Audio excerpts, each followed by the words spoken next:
Alright, dalam episode ini kita belum bekerja dengan metode. Bagaimana cara menggunakan metode dalam Composition API dan bagaimana mengekstraknya ke dalam satu function yang bisa kita gunakan berkali-kali. Kira-kira bisa dibilang reusable function.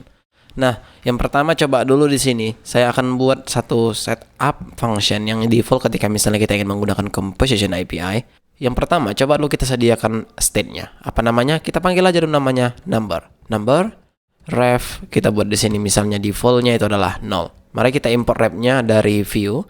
Kemudian ketika misalnya kita ingin menggunakan number, Anda tahu bahwa kita harus return. So kita buat sini return number. Ya, karena apapun yang ingin kita pakai di sini harus menggunakan yang namanya return. Ketika misalnya kita dari setup. So di sini saya akan buat number, refresh di browser yang kita dapat kira-kira seperti ini, 0. Jadi ketika misalnya di sini saya buat 10, maka harusnya dia berubah menjadi 10, which is itu yang kita mau. Dan sekarang, coba dulu di sini kembalikan kepada 0 dan kita akan bekerja dengan metode di sini. Oke? Oleh karena itu di sini saya akan buat const increment, ya kan? Untuk kita basic aja di sini, menambahkan value itu jadi 1 dan mengurangkannya jadi 1. Kira-kira seperti itu. Dan di sini kita bisa buat basic lah, ya kan? Number. Dan Anda tahu ketika misalnya kita menggunakan ref, kita harus masuk ke dalam value, kemudian di sini kita bisa buat plus. Misalnya seperti itu. Nah, kemudian di mana kita definisikan metodenya? Kita bisa definisikan di mana saja. Coba dulu di sini kita bisa buat button, atau ya di sinilah button, dan kita buat di sini misalnya plus, dan di sini kita buat click. Anda tahu ketika misalnya kita menggunakan view, kita bisa menggunakan teknik seperti itu daripada on click. Di sini kita akan masukkan increment. Dan ini saya copy dulu, saya paste ke sini. Anda tahu bahwasanya ketika misalnya kita refresh ini di browser, ini akan error. Katanya di sini increment is assigned but value never used. Iya memang. Di sini kita assign dia dan jika kita return harusnya ini pasti bisa, ya kan? Increment misalnya. Refresh di browser, harusnya sekarang kita sudah mempunyai button plus ini dan kita klik, maka dia akan bertambah 1. Cool, itu yang kita mau. Sekarang coba dulu kita buat untuk decrement-nya. Satu lagi di sini untuk minus daripada plus, ya. Dan di sini kita ganti daripada increment kita buat decrement. Dan pastinya kita akan return juga dia di sini sehingga kita bisa menggunakannya nanti di template. Kita copy, kita paste di sini, kita ganti menjadi decrement. Dan pasti ini menjadi minus. Refresh di browser, kita dapat kira-kira seperti ini. Tambah, ya kan, kurang. Very cool. But bagaimana cara kita ekstraknya ke dalam satu function yang bisa kita gunakan? Baik. Nah, untuk itu coba dulu kita buat di sini satu file. Bisa dibilang itu helper, Anda bisa memanggilnya apapun. Coba di sini kita buat satu folder dengan nama helper. Di dalamnya coba kita buat misalnya counter.js. Nah, apa yang kita lakukan di sini adalah ekspor satu function yang itu bisa kita gunakan nanti di komponen apapun yang kita inginkan. Nah, bagaimana caranya? Saya biasa membuat kalau itu namanya reusable function, saya bisa prefix dia biasa dengan use. So di sini saya akan buat export function atau export default function. Di sini saya akan buat use counter.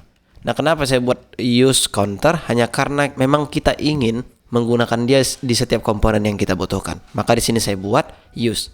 Anda bisa buat seperti ini sebenarnya. Cuman ya kita tidak tahu apa sebenarnya ini bisa digunakan di beberapa komponen atau tidak. Ya kira-kira seperti itulah. Maka guna use itu bisa dibilang Anda hanya menyimpan pada memori Anda bahwa ini adalah reusable function. Kira-kira seperti itu. Coba dulu sini kita masukkan parameternya itu adalah number dan kemudian di update view ini sebenarnya bisa kita cut dan kita paste tepat di sini. Dan di sini pastinya bisa kita return yang namanya increment dan juga decrement. Oke. Nah, setelah itu bagaimana cara kita menggunakannya di update view? Sebenarnya sama ketika misalnya dulunya Anda pernah menggunakan yang namanya option API. Anda bisa destruct dia dengan cara const increment dan di sini Anda buat decrement. Dari mana? Itu adalah dari use number. Nah, di sini kita bisa buat masukkan state yang kita punya, itu adalah string lah, bisa dibilang apapun itu. Yang penting Anda harus pastikan bahwa Anda sudah masukkan parameternya di sini. Oke, sekarang bisa kita import use number tersebut. Import use number from, kita masukkan di sini helper dan masukkan counter. Harusnya di sini bukan number melainkan adalah counter ya. Sorry. Kenapa di sini tidak error? Hanya karena use number juga kita import di atas ya. Oke, kita refresh di browser.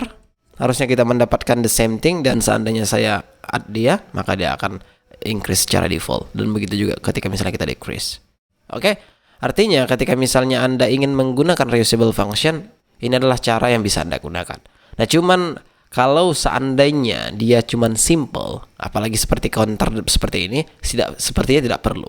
Nah, cuman begini, kenapa saya mencontohkan kepada Anda? Karena yang kita pelajari bukan core dari function tersebut apa gitu. Melainkan apa? Melainkan adalah bagaimana cara ekstraknya. Makanya saya buat simple saja di sini, counter. Anda bisa saja membuat misalnya entah itu fetching data dan sebagainya. Kira-kira seperti itulah. Alright, jika sudah di video berikutnya kita akan membahas life cycle hook dari View Composition API. I see you soon.